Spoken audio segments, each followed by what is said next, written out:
मुलगी घरची लक्ष्मी असते. अहो आबा, घरची लक्ष्मी कशी होईल आपली?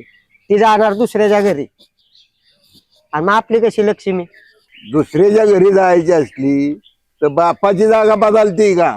दादा, बापाची जागा तुम्ही म्हणताय नाही बदलत, पण शेवटी किती काय केलं तरी पण ती लोकांचीच की. त्या बघा, पुरीचं लग्न झालं तरी पोरगी तिकडे जाऊन बापासाठी काय करते सांगू का? एक 4च वळीत.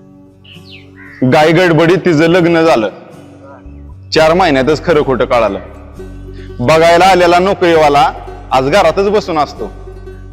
कधी चौकात, कधी टपरीवर, तर कधी दारूच्या गुत्त्यावर दिसतो. ती बिचारी बापाच्या इज्जतीचा विचार करून त्याचा रोज मार खाते. ही तीच पोरगी आहे बर का दादा, जी जन्माच्या वेळी बापाला नको होती. हमने तुझ पे हजारों सितम